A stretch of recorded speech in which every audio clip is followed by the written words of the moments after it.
শাহিদ, দেখ দেখ। আরে আরে, এসব গায়েওয়ালা আজকাল রেস্টুরেন্টে চলে আসছে নাকি? বলেন, আমরা অন্য জায়গায় যাই। কেন?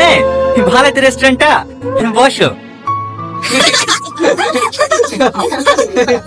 শাহিন কিন্তু সেই জিনিস, গতকাল আমাদের মেয়ের সাথে রিলস আপলোড করেছে, দেখেছিস? আরে হ্যাঁ হ্যাঁ, আমি তো প্রথমে দেখে আবার। তোমাদের এখানে কি কি পাওয়া যায়? এই তো চাট দোয়া আছে, এখান থেকে যা যা অর্ডার করবেন সবই পাওয়া যায়। ঠিক আছে, আপনার যেটা ভালো লাগবে সেটাই দিন। এইটা ভালো লাগছে না? হ্যাঁ। তাহলে এইটাই বলি। ও বোন, বলেন। এই খাবারটা দাও। ঠিক আছে বসেন, 20 মিনিট সময় লাগবে। আর আর তুমি হতেই থাকে। এক কাজ কর, ও যে গায়ে মালটাকে ধরে বিয়ে দিয়ে দে। বাড়ি থাকি মাল বেকার তো করতে পারবে না। কি বলিস তোরা?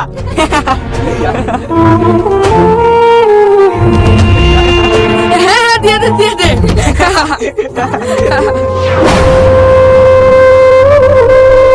চলেন, আমরা অন্য কোথাও কি বসি। একটু থামো। দেখ শাহিন, আমার কিন্তু রাগ হয়ে যাচ্ছে। তোকে যদি বলে গায়ের সাথে বিয়ে দিয়ে দেবো, তোর কেমন লাগবে? জি, কোথায় যাচ্ছে? একটু দাঁড়াও। এই যে ভাই, এটা আমার বউ। হ্যাঁ, আমরা কর বললাম আমাদের বউ। শালা চাষ আবার হিরো সাজতে এসছে। যা সর। তোর বুকে আমাদের রক্ষিত বানাবি, রোজ পাশে রেখে দেবো। বল বানাবি বানাবি। বল।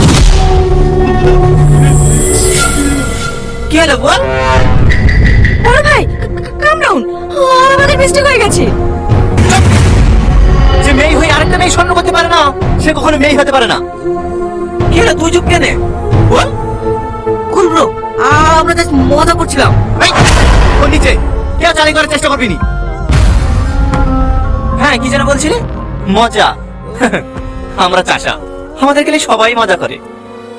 কিন্তু এই আমরাই 12 মাস ঝড় বৃষ্টি রোদে পড়ি ফসল ফলাই। আর আমার ফসল ফলাই বলি তোরা খেতে পাস। তোদের মধ্যে বাপের টাকায় ফুটানে গেলি পাল্লা রেখি মুখের চামড়া সাদা করিনি। এই রংটা মেহনতের রং।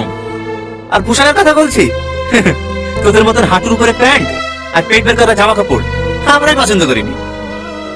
বড় ভাই, আই এম এক্সট্রিমলি সরি। আমাদের এরকম মজা করা ঠিক হয়নি। এবার মতো আমাদের ক্ষমা করে দাও। ক্ষমা? আসলে তোর একটা বেজন্ম।